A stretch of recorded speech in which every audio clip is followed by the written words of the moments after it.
Good morning, it's Monday the 20th of January 2020 and here's a bit of an update. So obviously a tomato plant has, tomatoes dropped here and left its seeds, and so we've got a new way of propagating. Just let them come up and then transplant them out of there.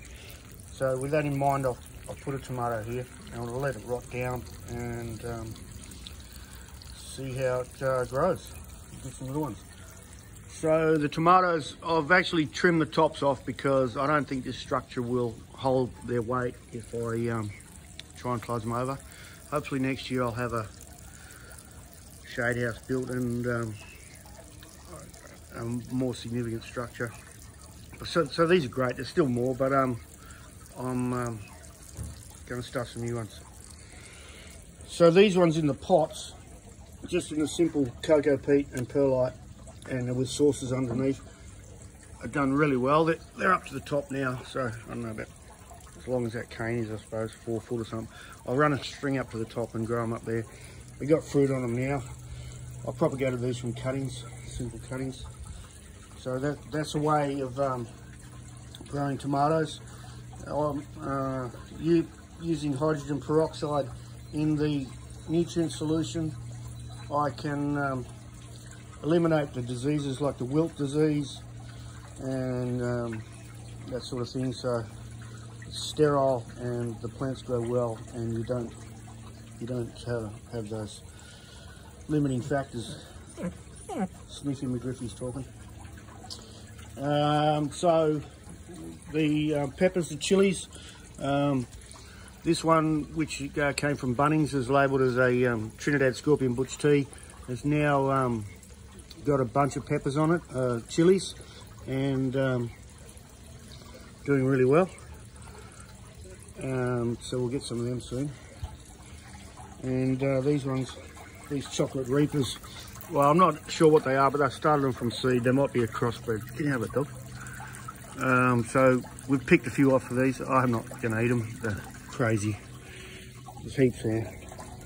And this one is habanero. This is like a 3-year-old plant. It was in a different system, and then I planted it up into this on this year. So we're already picking fruit off there, and yeah, so it'll be fine.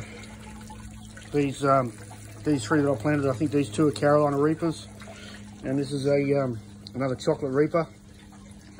And you can see how much growth that's put on in, I don't know how long it's been, a couple of weeks, I suppose. I mean, look at the leaves, it's absolutely beautiful. The Rockies, yeah, we've been eating Rocky 3. I picked off yesterday, and it was 2.78 kilos, so there's plenty here, growing all over. Capsicums everywhere. Some little weird looking ones.